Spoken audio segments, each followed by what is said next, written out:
क्या आपको पता है कि इस कैप्सूल की जो सबसे बाहरी परत होती है वह जानवरों की हड्डियों पर चिपके मांस को पानी में उबालकर बनाया जाता है। और क्या आप जानते हैं कि पूरी दुनिया में सूरज अगर 15 दिन के लिए गायब हो जाए तो क्या होगा? और दुनिया में ऐसा कौन सा जानवर है जिसकी पसीना गुलाबी रंग का होता है? और आईफोन्स में आई का मतलब क्या होता है? और दक्षिण अफ्रीका का केप टाउन शहर कुछ हफ्तों बाद ही दुनिया का सबसे बड़ा ऐसा शहर बन जाएगा जहाँ पर लोगों को पीने का पानी नहीं मिलेगा। हेलो एवरीवन, तो कैसे हो आप लोग? आज इस वीडियो में बहुत ही इंटरेस्टिंग फैक्ट आने वाले हैं, तो बिना टाइम पास किए चलिए शुरू करते हैं।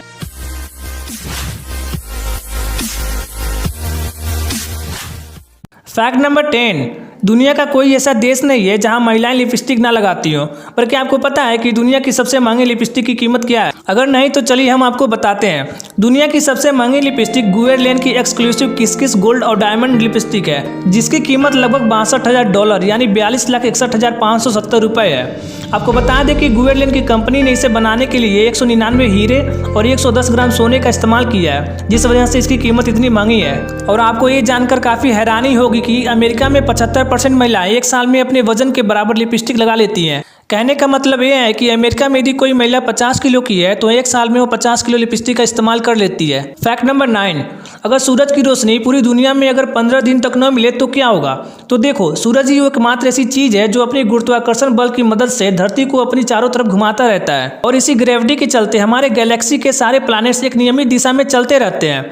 अगर ऐसा कुछ होता है कि सूरज एक महीने या कुछ पलों के लिए गायब हो जाए तो बिना सूरज के और बिना किसी ग्रेविटी के सारे प्लैनेट्स स्पेस में ही इधर उधर घूमने लगेंगे, और उनमें से एक हमारी धरती भी होगी। सूरज के गायब होने के बाद धरती पर बहुत ही घना अंधेरा छा जाएगा, और सूरज के बिना अब चांद भी चमकना छोड़ देगा। चांद और सूरज की रोशनी नहीं रहेगी, पर लेकिन धरती पर पूरी तरह से अंधेरा नहीं होगा, क्योंकि इलेक्ट्रिसिटी की मदद से कुछ दिनों के लिए पूरी दुनिया में कुछ रोशनी भी रहेगी। पर कुछ समय बाद इससे फोटोसिंथेसिस की प्रक्रिया बंद हो जाएगी और पेड़ पौधे कुछ दिनों में मर जाएंगे, और इसके साथ ही खाने के लिए इन पर आश्रित रहने वाले जानवर भी मर जाएंगे, और हमारी पृथ्वी का औसत तापमान गिरने लगेगा और एक साल में लगभग -150 डिग्री फ़ारेनहाइट तक कम हो जाएगा। इसके बाद धीरे धीरे पृथ्वी एक ठंडे प्लांट में बदल जाएगा, लेकिन जियोथर्मल हीट अभी भी पृथ्वी के कुछ हिस्सों को गर्म रखे रहेगी। जैसे जैसे जियोथर्मल हीट कम होने लगेगी वैसे वैसे मनुष्य और दूसरे जीव खत्म होने लगेंगे, लेकिन पृथ्वी पर जीवन का अंत नहीं होगा। किसी न किसी रूप में यहाँ जीवन रहेगा ही। साथ ही पृथ्वी स्पेस में सर्कल में घूमने के बजाय एक सीधे पथ पर तब तक गति करती रहेगी जब तक किसी और सूरज का ऑर्बिट या ब्लैक होल इसे अपनी तरफ आकर्षित न करे। और हम आपको बता दें कि ये सारे बदलाव 8 मिनट 20 सेकंड बाद होंगे, क्योंकि सूरज की रोशनी को पृथ्वी तक पहुंचने में 8 मिनट 20 सेकंड लगते हैं। फैक्ट नंबर 8, आपने हिप्पोपोटामस को देखा या सुना तो जरूर होगा, पर क्या आपको पता है कि इसके पसीने का कलर गुलाबी रंग का होता है?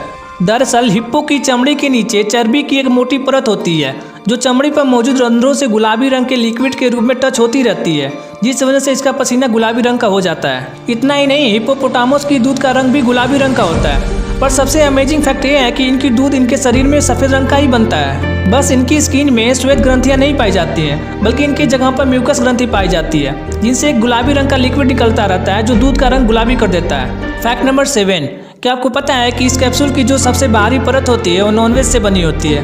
कैप्सूल के जिस हिस्से को आप प्लास्टिक समझकर खा लेते हैं वह जिलेटिन कहलाता है।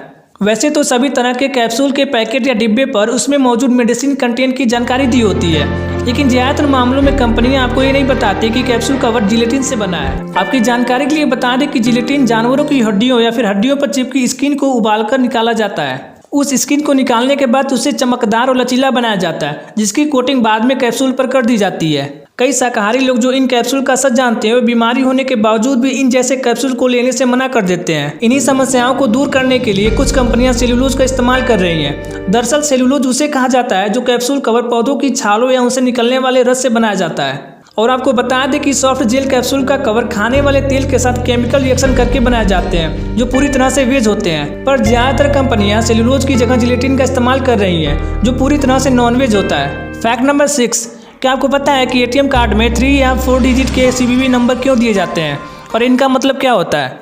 तो देखो, जब हम एटीएम से पैसे निकालने जाते हैं तो हमारे कार्ड का ऊपरी हिस्सा आसपास के लोग भी देख सकते हैं, और अगर लोग चाहें तो किसी हिडन कैमरे से आपके कार्ड की जानकारी ऑनलाइन शॉपिंग के लिए सेव करके भी रख सकते हैं। लेकिन यह जानकारी CVV कोड के बिना अधूरी रहती है, क्योंकि CVV कार्ड के पीछे होता है जो आसानी से दिखाई नहीं देता। दरअसल CVV नंबर एक सिक्योरिटी कोड होता है जिसकी full form card verification value होती है, और हिंदी में CVV कोड को कार्ड सत्यापन कोड कहते हैं। जब भी आप ऑनलाइन किसी वेबसाइट या ऐप में कोई चीज़ खरीदते हैं तो वहाँ आपसे आपके डेबिट या क्रेडिट कार्ड का डिटेल मांगा जाता है, जैसे कार्ड नंबर, कार्ड होल्डर का नाम, एक्सपायरी डेट और सीवीवी नंबर। इन चारों में से सीवीवी कोड के बारे में बहुत ही कम लोग जानते हैं, क्योंकि ये कार्ड के पीछे होता है और ज़्यादातर एटीएम कार्ड में 3 डिजिट के ही दिए जाते हैं। अगर आप भी ऑनलाइन शॉपिंग करते हैं तो आपने भी देखा हो कि वेबसाइट या ऐप आपकी परमिशन लेकर आपके अगले पेमेंट के लिए आपके कार्ड की डिटेल सेव करके रखती है, ताकि जब भी आप आगे पेमेंट करें तो आपको कार्ड की डिटेल भरने की जरूरत न पड़े। लेकिन इनमें सीवीवी नंबर एक ऐसा कोड होता है जिसे कोई भी वेबसाइट अपने सर्वर में सेव करके नहीं रख सकते। मतलब जब भी आप दूसरी बार अपने कार्ड से ऑनलाइन शॉपिंग करते हैं तो आपको भुगतान करने के लिए हर बार सीवीवी नंबर अवश्य एंटर करना होता है। सारे शॉपिंग साइट्स आपके सीवीवी नंबर को सेव करके नहीं रख सकते, क्योंकि उन्हें इसकी इजाज़त नहीं होती है। इसलिए जब भी आपका कार्ड चोरी या गुम हो जाए तो आपको सबसे पहले अपने बैंक के कस्टमर केयर से बात करके उसे ब्लॉक करवा देना चाहिए। फैक्ट नंबर 5, दुनिया भर में सबसे ज़्यादा इस्तेमाल किए जाने वाला फ़ोन आईफोन भला किसे पसंद नहीं होगा। हर कोई अपने पास एक आईफोन तो रखना ही चाहता है। लेकिन क्या कभी आपने सोचा है कि आईफोन में आई का मतलब क्या होता है? अगर आपका जवाब आई से मेरा मतलब माई सेल्फ है तो आप बिल्कुल गलत हैं। आईफोन का मतलब आमतौर पर लोग मेरा फ़ोन समझते हैं, लेकिन शायद आप नहीं जानते होंगे कि आई शब्द का इस्तेमाल सबसे पहले आई मैक के समय से किया जा रहा है। अगर आपको मैक के बारे में पता नहीं हो तो हम आपको बता दें कि मैक को मैकिनटोश कंप्यूटर कहा जाता है। और आप ये भी जान लीजिए कि मैक दुनिया का पहला डेस्कटॉप कंप्यूटर था जिसे ग्राफिकल यूजर इंटरफेस यानी GUI का इस्तेमाल किया गया था। और यही वह पहला कंप्यूटर था जिसमें एक बिल्ट इन स्क्रीन और पॉइंटिंग डिवाइस के लिए माउस का उपयोग किया गया था। और आपको बता दें कि मैकिनटोश कंप्यूटर को पहली बार सन 1984 में प्रदर्शित किया गया था। उसके बाद 1998 से इन्हें मैक नाम से प्रदर्शित किया जाने लगा और 1998 में ही स्टीव जॉब्स ने मैक के आगे आई लगा दिया। तब से इसे आई मैक बोलने लगा। एप्पल कंपनी के मालिक स्टीव जॉब्स ने लोगों को बताया कि आई का मतलब है इंटरनेट। उस समय लोगों के सामने इंटरनेट नई चीज़ थी और आई मैक को लाने के पीछे भी यही कारण था कि इंटरनेट पर तेज़ी से काम किया जा सके। उस समय स्टीव जॉब्स ने वहां उपस्थित लोगों को यह कहा था कि आई मैक मैकिनटोश पर आधारित है, इसलिए यह इंटरनेट पर बहुत तेजी से काम कर सकता है। जब स्टीव जॉब्स ने मोबाइल फ़ोन की दुनिया में कदम रखा तो मैक की तरह ही फ़ोन के आगे भी उन्होंने आई लगा दिया और तब से ही हमारे बीच आईफोन आ गया। मगर जैसे जैसे समय बीतता गया इस आई की परिभाषा भी बदलती चली गई और आई को इन्फॉर्मेशन, इनविजुअल, इंस्ट्रक्ट और इन्फॉर्म हो गया है। फैक्ट नंबर 4, आपने बहुत ही बार फेविकोल, फेविक्विक या गोंद का इस्तेमाल तो जरूर किया होगा किसी चीज़ को चिपकाने के लिए। पर क्या आपने कभी सोचा है कि जब फेविकोल, फेविक्विक या गोंद जब सब चीज़ों को चिपका सकती है तो यह जिस डिब्बे में होती है तो यह खुद अपने डिब्बे से क्यों नहीं चिपकती? इसका आंसर बताने से पहले आपसे एक सवाल है कि जब आप डिब्बे में से गोंद को बाहर निकालकर कुछ चिपकाते हैं तो क्या उसके डिब्बे को कभी बंद करना भूले हैं? अगर नहीं भूले तो एक बार ऐसा करके देखिए, आपको आपके सवाल का जवाब मिल जाएगा। दरअसल गोंद अपने डिब्बे को भी चिपका सकता है जिसमें वह रहता है और इसके पीछे की वजह यह है कि जब गोंद हवा के संपर्क में आता है तो वह धीरे धीरे सूखने लगता है। इसके सूखने की वजह से जो चीज़ें इस पर लगी हैं या जिन पर यह लगा होता है वे आपस में चिपकने लगती हैं। वहीं जब डिब्बा बंद होता है तो उसके अंदर हवा नहीं जाती, इसलिए वो डिब्बे से नहीं चिपकता। फैक्ट नंबर 3, क्या आपको पता है कि आइसलैंड दुनिया का चौथा सबसे खुशहाल देश है? पहले नंबर पर फिनलैंड, दूसरे नंबर पर डेनमार्क और तीसरे नंबर पर स्विट्जरलैंड है। और आपको जानकर काफ़ी हैरानी होगी कि इन चारों देशों में से आइसलैंड एक ऐसा देश है जिसके पास खुद की आर्मी फोर्सेस नहीं है। वर्ल्ड हैप्पीनेस रिपोर्ट में इन्हें फिनलैंड, डेनमार्क, स्विट्जरलैंड के बाद चौथा स्थान मिला हुआ है। इनके इसी खुश मिजाजी के कारण यहाँ अपराध इतने कम है कि पुलिस को गन या कोई दूसरा हथियार रखने की जरूरत ही नहीं पड़ती।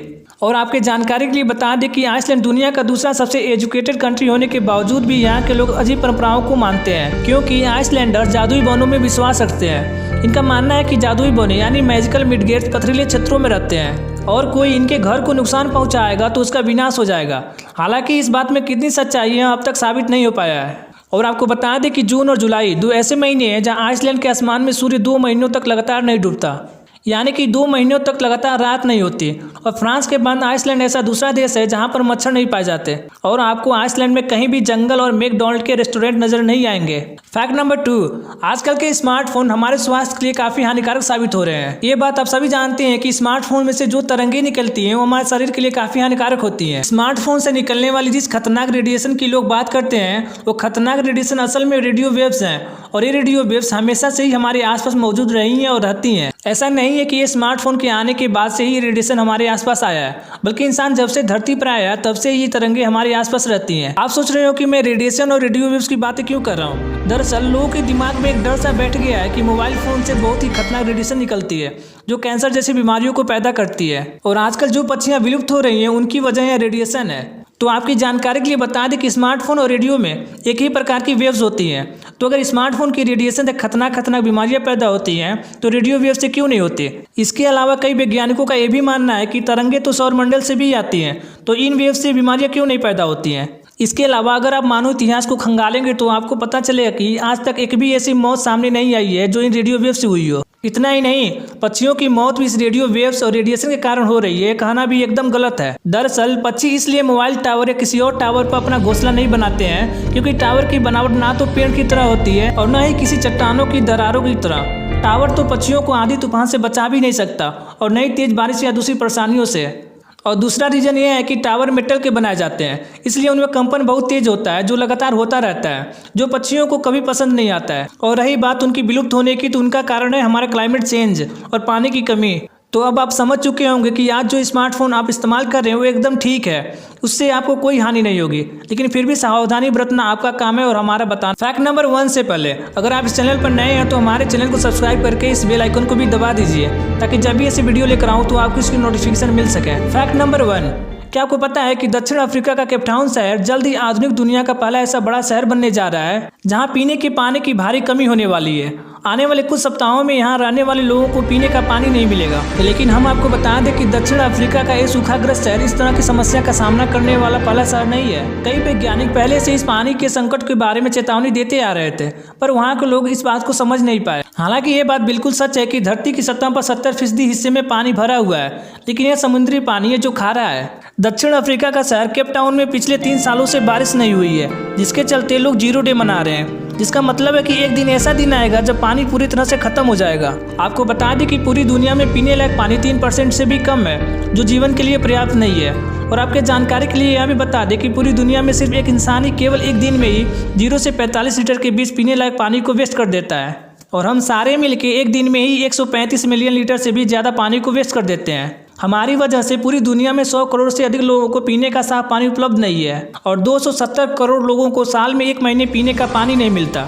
ऐसा मैं नहीं कह रहा हूँ, WHO की आप रिपोर्ट्स पढ़ सकते हैं। और आपकी जानकारी के लिए बता दें कि दक्षिण अफ्रीका के केपटाउन के बाद इंडिया की दिल्ली, चेन्नई और बेंगलुरु ऐसे 21 और सिटीज़ हैं जहाँ पर ग्राउंड वाटर खत्म होने को है। और पीने लायक पानी को सेव करने का सोल्यूशन क्या है उसको समझ लेते हैं। नंबर 1, बारिश के पानी को इकट्ठा करना। आमतौर पर रेन वाटर पीने के लिए सुरक्षित नहीं है जब तक कि आप उसे पीने लायक ना बना लें, पर आप इस वाटर को साफ पानी से रिप्लेस करके पीने लायक पानी को सेव कर सकते हैं। जैसे आप अपनी गाड़ियों को धोने में और टॉयलेट फ्लश करने में साफ पानी के बजाय इस पानी को इस्तेमाल में ले सकते हैं। नंबर 2, उपयोग न होने पर नल पूरी तरह से बंद कर दें। आपने अक्सर देखा होगा कि नलों से बूंद बूंद करके पानी टपकता रहता है, पर क्या आपने सोचा है कि यही पानी बूंद बूंद करके एक दिन में इतना ज़्यादा वेस्ट हो जाता है जितना आपकी पूरी फैमिली ने दिन भर में पानी इस्तेमाल किया होता है। तो ज़रूरी है कि आप अपनी नल को पूरी तरह से बंद करके रखिए। नंबर 3, आप अपनी बातों को फैलाने की कोशिश करें। पानी बचाना एक ग्लोबली मुद्दा है, इसलिए पानी बचाने के लिए दूसरों को प्रोत्साहित करने के लिए हर मंच का उपयोग करें। आपको बता दें कि पूरी दुनिया में 22 मार्च को सेव वाटर का कैंपेन चलाया जाता है, आप भी कोशिश करके उसका हिस्सा बने। नंबर 4, आप अपनी सरकार को याद दिलाएं। ऐसा नहीं है कि सरकार इस विषय पर काम नहीं कर रही है, पर इंडिया में एक प्रोजेक्ट पूरा होने में कितने दशक बीत जाते हैं आप सभी जानते हैं। इसलिए हम सभी का प्रयास होना चाहिए कि सेव वाटर का कैंपेन समय समय पर सरकार के सामने चलाते रहें ताकि हमारा शहर दूसरा केपटाउन ना बने। तो ये थे कुछ सलूशन जिनकी मदद से हम इतना तो कोशिश कर ही सकते हैं कि कोई बिना पानी का मोहताज न हो। तो वीडियो को लाइक करिए, शेयर कीजिए और दूसरों को भी प्रोत्साहित कीजिए पानी बचाने में।